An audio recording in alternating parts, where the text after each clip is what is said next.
हे घ्या वहिनी, ह्यात सगळं सामान आहे. थँक्यू. अहो थँक्यू काय. बरं येतो मी. अभय भाऊजी, हा ते जरा बोलायचं होतं. बोला की. ते काय आणायचं राहिलंय का? आणू का? नाही नाही, मी तुम्हाला जयश्रींबद्दल बोलले होते ना, त्या त्या त्या नाही म्हणाल्या का लग्नाला? नाही म्हणजे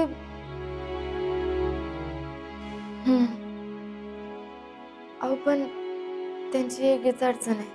काय झालं?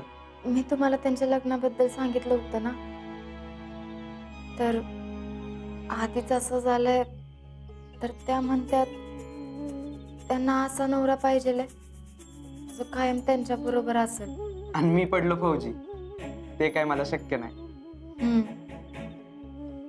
तसं त्यांच्या बाजूने त्या बरोबरच आहेत म्हणा, पण आम्हाला सगळ्यांना लई वाईट वाटलं बघा. अहो ठीक आहे, तुम्ही उगाच लय वाईट वाटून घेऊ नका. आता फौजी म्हणल्यावर ह्या गोष्टी आल्याच. पण मी माझं मिशन सोडणार नाही बरं का. आता आणि कुठलं मिशन? तुमच्यासाठी बायको शोधायचं मिशन. वा वहिनी, म्हणजे आता मला तर काय टेन्शन घ्यायची गरजच नाही. पण तुम्हाला बेस्ट लक बरं का, कारण फौजीला लवकर पोरी मिळत नाही. आणि जी मिळती ती लईच भारी मिळती. तुमच्या अजिंक्यांना विचारा की. हे बाकी पटले बरं का आपल्याला. तर मी तुमचं चॅलेंज घेतलंय, आता मी तुमच्यासाठी पोरगी शोधणार म्हणजे शोधणारच. आता तर मी घरच्यांना पण सांगत असतो की तुम्ही माझ्या लग्नाची काळजी करू नका, कारण मिसेस शिंदे माझ्यासाठी पोरगी बघणार आहेत. सांगा सांगा. बरं चला येतो मी. या.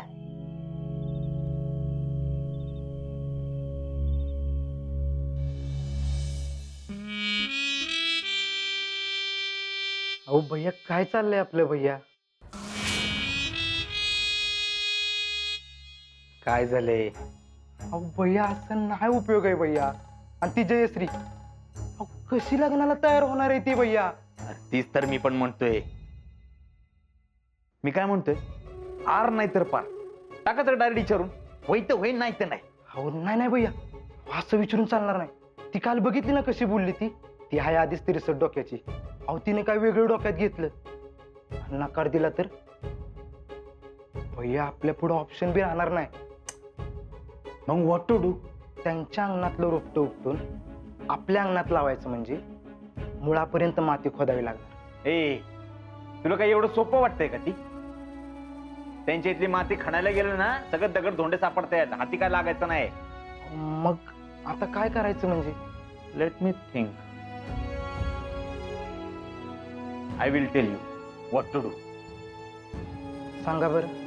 आपण झाड मुळापासून छाटून त्याचं कलम करून आपल्या अंगणात लावायचं. म्हणजे म्हणजे मामीला विचारायचं, ए बाबा काय तुझ्या मनात सांग एकदाच, होय तर होय, नाही तर नाही. आपण त्यांच्याकडून नाही झालं तर? अरे मग त्याचीच वाट बघतोय मी. ती काय म्हणते नाही ह्याचीच वाट बघतोय मी. तुम्हाला काय एवढं साधं सुद्धा समजतो तर? कुठलं बटन दाबल्यावर कुठलं दार उघडतं हे मला चांगलंच माहिती. तू फक्त बघच. लग्न तर जयश्री बरोबर करणारच, आणि त्या शीतलचं जिनं हराम बी करणार.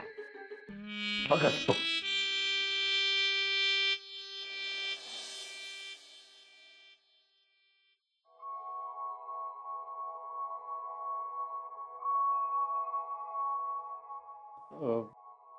लई झोप आली बघा. आज लईच दमाय झालं. कधी एकदा झोपते असं झालंय. शीतले, काय हो? काय नाही, तू झोप, मला जरा काम आहे. आता काय काम आहे तुम्हाला? काय नाही, एवढं किरकोळच आहे, झोप. बर, मी झोपते, पण तुम्ही बी लई जागू नका. दिवसभर दमला असाल ना. हम्म.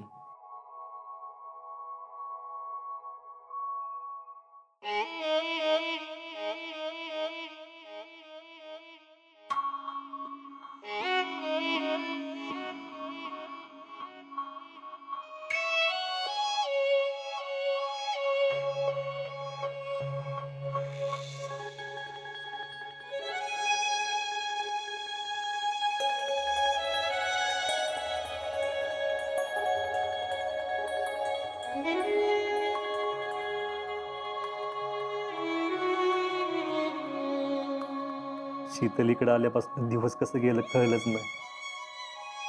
हळू चाललाय का फास्ट चाललाय काय माहिती, पण काहीतरी वेगळं वाटतं हे नक्की. आता जायची वेळ आली. खरं तर तिला येऊन अजून 8-10 दिवस पण नाही झाले. तिला सांगताना सांगितलं होतं की 15 दिवसांसाठी ये, मग मी जाणार आहे. पण आता तर मला लवकर जायला लागतं. आता हे तिला कसं सांगायचं आणि काय सांगायचं काहीच कळणं झालंय मला. पण सांगायला तर पाहिजे, आणि जेवढ्या लवकर सांगू तेवढं आपल्यासाठी बरं आहे.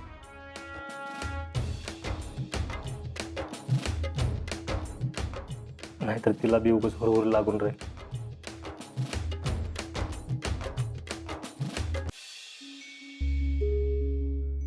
एवढ्या रात्री काय बरं लिहित असताल? असलं काय तर लिहायचं काम कोणी दिलं असेल यांना?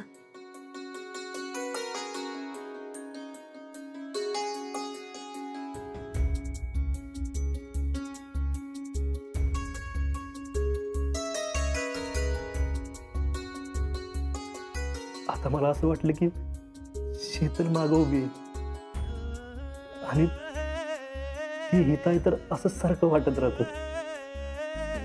आणि असं वाटतं की ती कायम माझ्या आजूबाजूला आहे. मी ड्युटीला असलो तरी असंच मला वाटत राहतं की ती माझ्या जवळच आहे कुठेतरी.